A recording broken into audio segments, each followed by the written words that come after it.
And then the moment I turn and look at my leg, I was like, where is my kneecap? And my kneecap went all the way back behind my leg. And so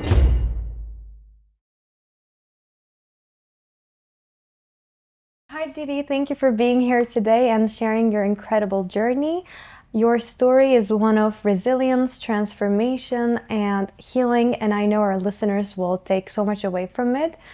You were a professional ballet dancer in Houston and dedicated your whole life to this art form. Your career was on an upward path. And then something happened and changed everything completely. A devastating accident that shattered your knee, and doctors told you that dancing, your lifelong passion, may not be on the table for you for a long time, maybe forever. But here I am looking at you today, one of Miami's top yoga instructors and sound healers. It's clear that that moment, while painful, was a catalyst for something new, and you can even say for something greater today. But before we get into all of that, let's step back and start from the beginning. Please tell us, how was your life like as a professional ballet dancer, and what did ballet mean to you at that time? Awesome. Thank you so much for having me. I'm so happy to be here and share my story, and hoping to touch some people and inspire some people, especially people that have been through similar situations and maybe have felt the same way as I did.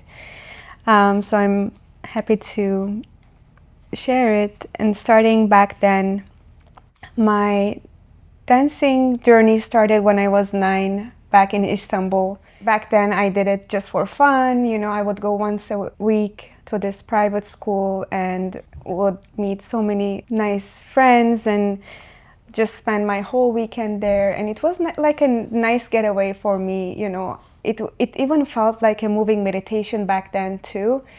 And I was like so enjoying, so present. So it was becoming like my passion. And as the time went by and I kept going, and I went to a few competitions, and I started performing more on stage. So my teachers also saw the potential within me, and they wanted me to push a little bit more and maybe pursue this as a career.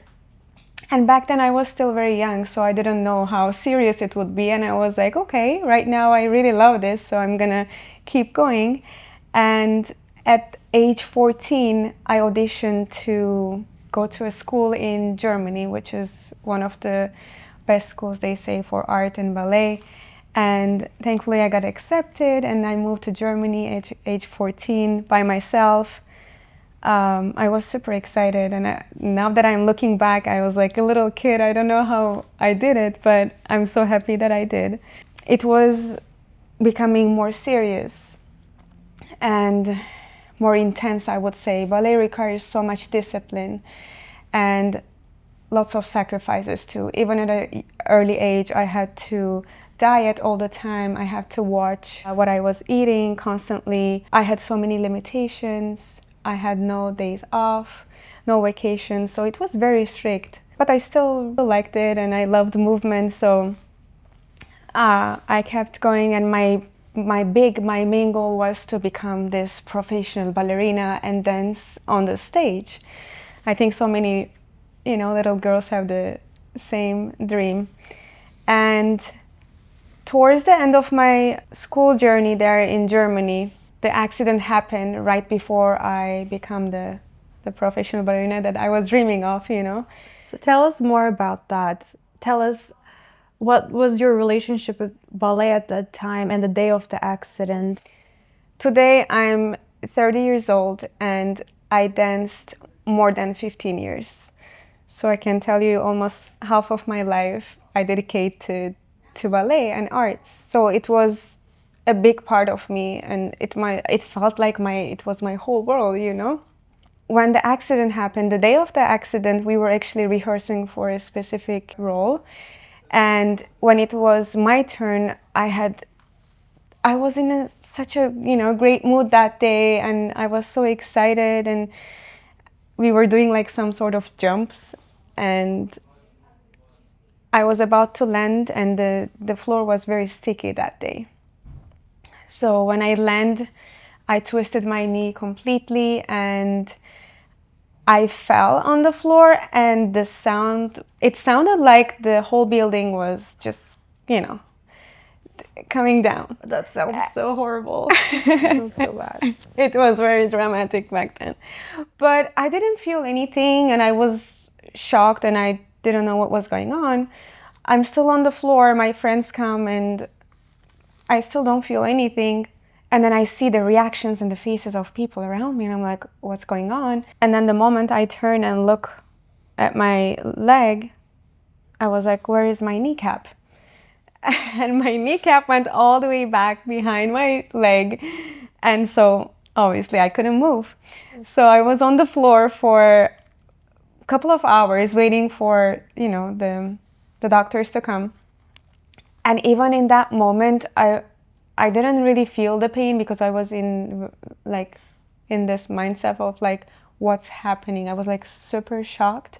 But then also there was this moment of silence, and I closed my eyes and I said, now what? I dedicated all my life for this, and I'm like, now what? You just like destroyed your leg. What's gonna happen next? You were supposed to go to this professional company and start your dream, and what you worked for all your life basically. And I was like, okay, let's see what happens next. After a few hours, doctors came and they brought me to the hospital. I had the first surgery. I was told that after 2 months I'll be able to, go back to my regular schedule and even start dancing. And I was like, okay, let's see what happens. And I had hope by then. But after the surgery, nothing went as planned. After 6 months, I was still not able to walk, and I was in extreme pain. So that's why I had to get the second surgery.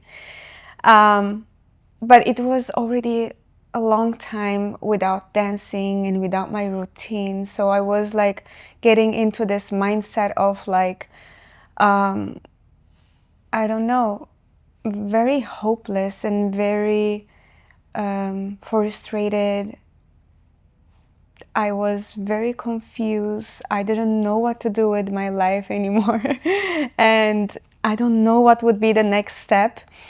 After the second surgery ended, I was still not in a good shape to be able to do anything. And they did tell me, like you said, that I had zero chance of dancing, and they were hoping for me to be able to walk again. And back then, I didn't want to believe anyone, none of the doctors that told me that, none of the surgeons. And I said, you know what? I don't need to even walk, and I'm gonna dance because that's what I wanted, and that's what I worked for, and that's what I'm gonna go for. I mean, at that moment, it didn't feel real, but I kept telling myself and giving that hope. Unfortunately, after that, I had to move back home to Turkey to figure out, what I was gonna do next. And meanwhile, I was very depressed back then. I was very depressed, and I was trying to figure out what to do next.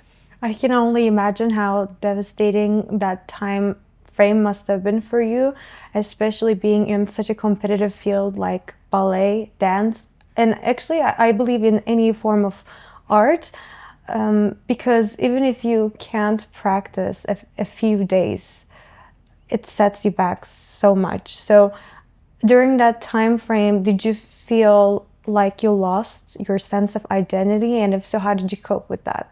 Oh, absolutely. I felt like it defined me for so many years. And even some of my friends and people, they didn't even know my name, and they would call me a ballerina. So ballet was everything for me. In that moment, I told myself, if I'm not dancing, if I'm not a dancer, then who am I? Now that when I look back, I realize I'm much more than that. And, yoga practice of yoga has also taught me that we are much more than what happened to us, our past, our experiences, the memories that we have, the careers that we have.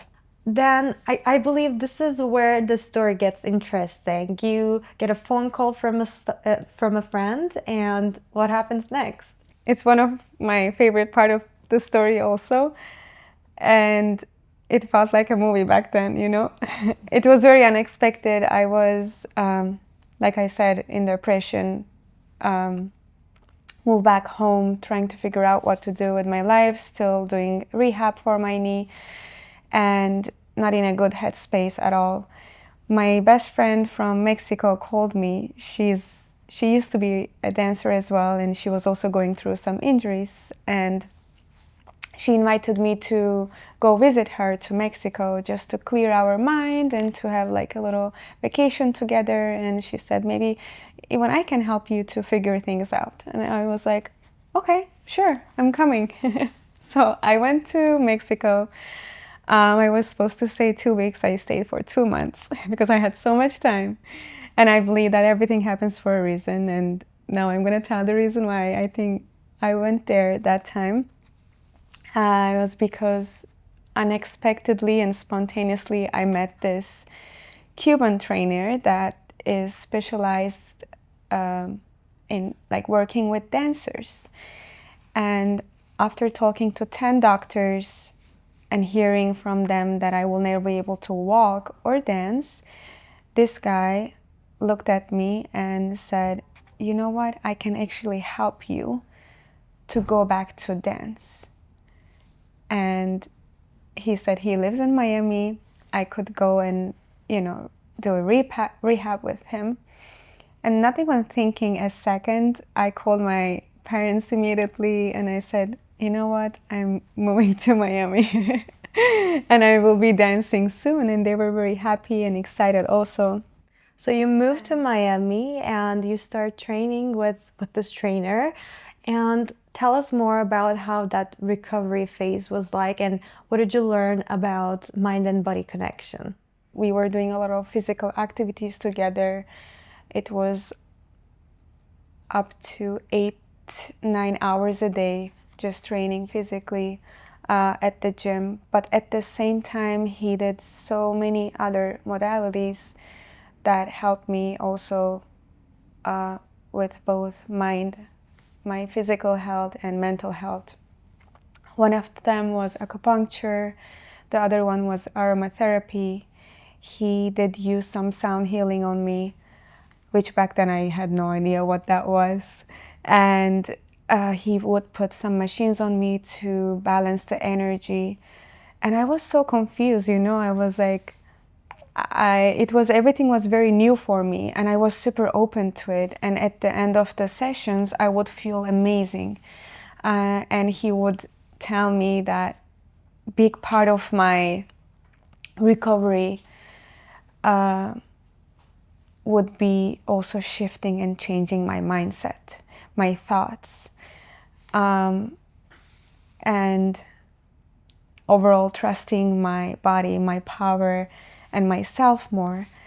And as a younger Didi, I was like, how would this happen, you know?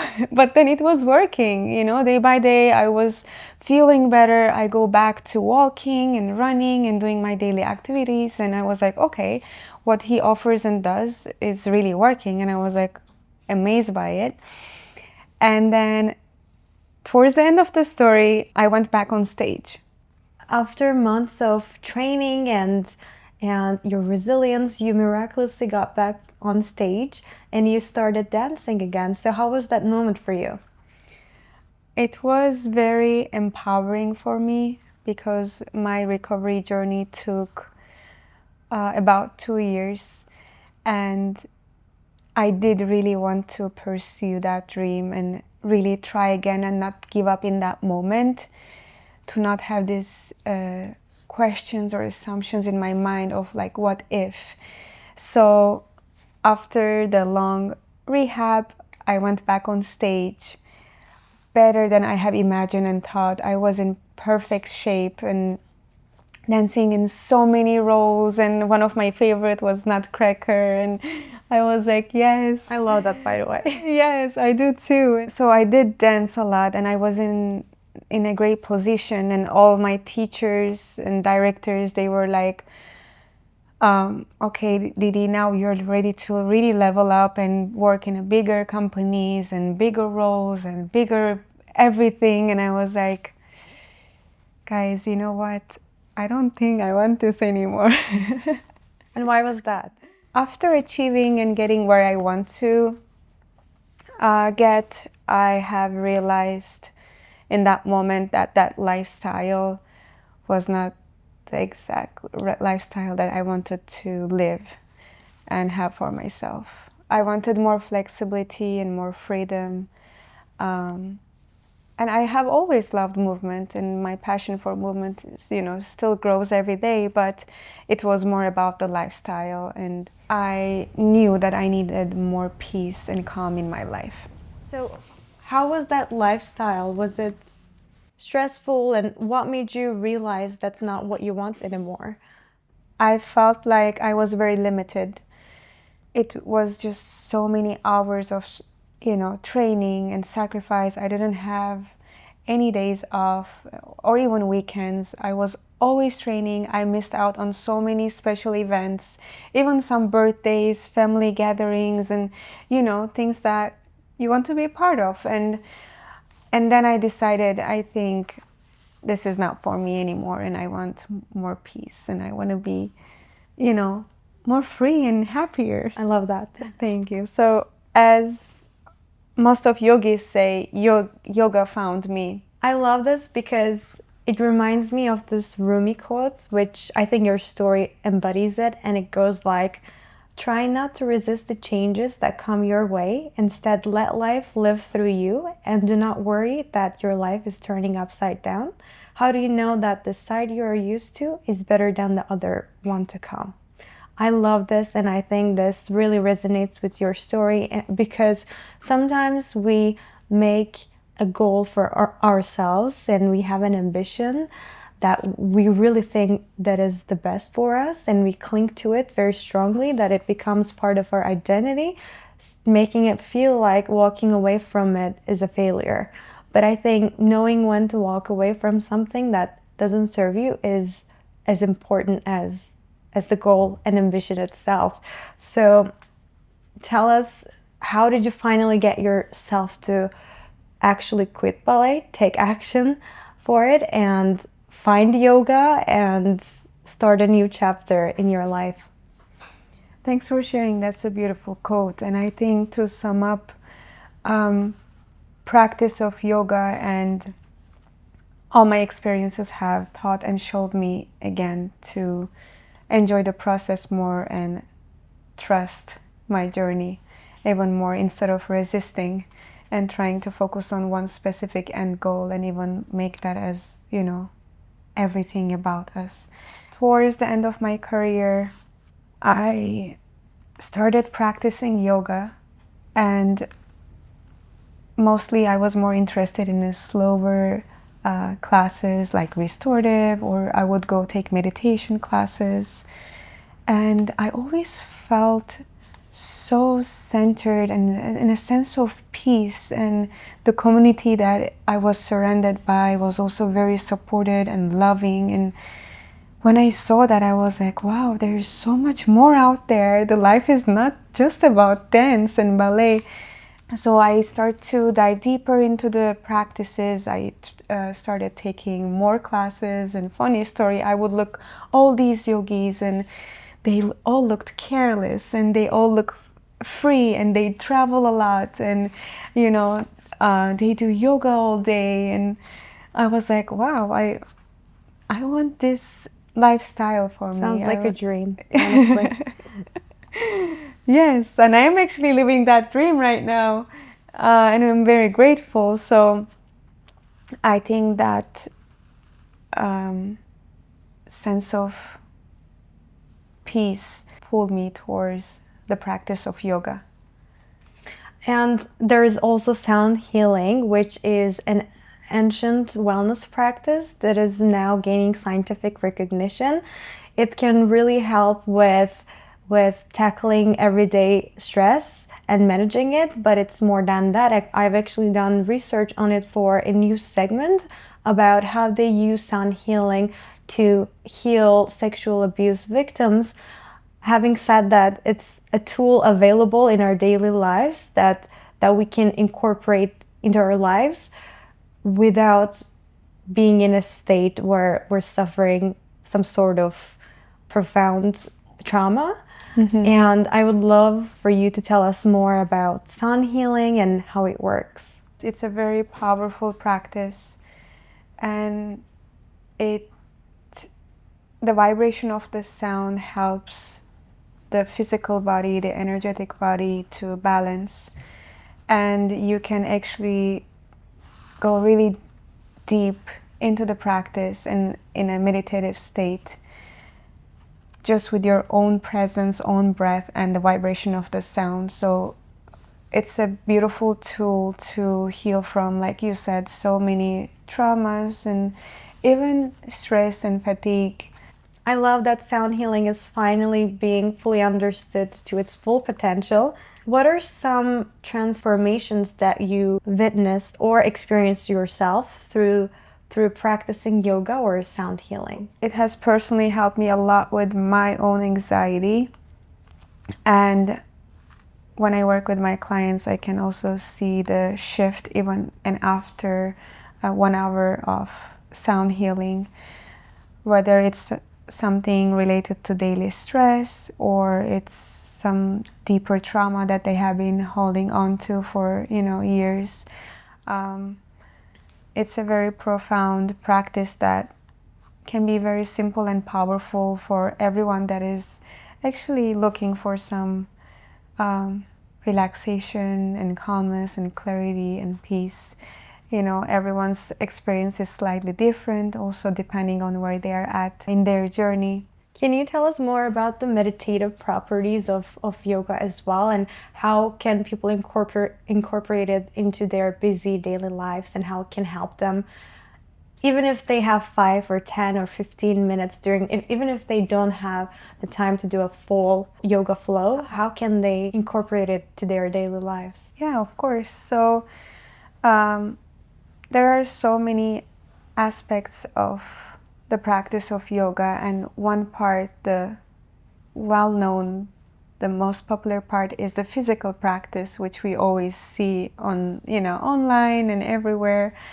But there are other practices like breath work, meditation that can help us, with our focus, with our daily stress. And I always say in my classes that even in stillness, even if you're taking few conscious breaths, that's also yoga. And sometimes we move in autopilot in our days, and we don't really give ourselves permission to pause. Even taking, 5 to 10 deep, full body breaths in between your tasks to slow down and calm your nervous system can help you shift your mindset, your perspective, and yeah, you'll be calmer and happier overall. And how did yoga shift your perspective in your life, looking at different things happening to you? One of the things that yoga has brought me is practice of presence. Right now, I'm much more present in my daily life. Of course, it's a practice. And the other thing is to relax a little bit more, to trust a little bit more, and flow. And after being a ballerina and coming from a very strict dance background, it has opened and expanded my mind in so many ways. You shared something with me before that I find very inspiring, that it taught you're not what happens to you. Yes. This is what yoga taught you. Could you tell more about that? Yes, sometimes we tend to identify and define ourselves with what happened to us in the past or our careers, and we set all these labels. And I have learned that we are much more than that. We are not our thoughts, we are not our emotions, we are not what happened to us, we are not what we do. And in general, everything is constantly changing, everything comes and goes in life. And what truly stays is your true essence, and which I believe that we are pure light and pure love.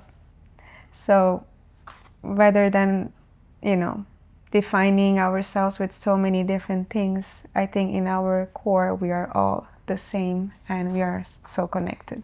Thank you, Didi. It was such a great answer. I love your energy and I love being in your presence. But I do have one more question before I let you go. What do you advise to somebody else who might be listening to this podcast right now, might be going through something similar, whether it's a major or a minor change in their lives, or dealing with a loss or struggling with uncertainty? What would you advise to them? To keep going and take things moment by moment, step by step, day by day. And I know that it can be very hard, very frustrated, but every challenge that comes your way is an opportunity for you to grow, to expand, and to become a better version of yourself. It might not feel like that in that moment, but try to see the bigger picture and keep moving forward. Always trust the process, and you're always stronger than you think you are. Because of all these experiences that I went through, they all brought me here, and they all show me the power that lies within me, which we all have. And whatever you're going through, you got this. Thank you, Didi. Thank you for being here and sharing this incredible story. And I know so many people live here feeling inspired with your journey. And where can people find you and experience your work? Thank you so much for having me. It was a pleasure chatting with you. And I'm based in Miami. You can find me through Instagram. It's Flow with Didi. You can feel free to DM me. I also actually have a very exciting yoga retreat coming up in Costa Rica by the end of June this year. I'll be there. I'm so excited. Can't wait to have you. Perfect. Thank you. Thank you so much.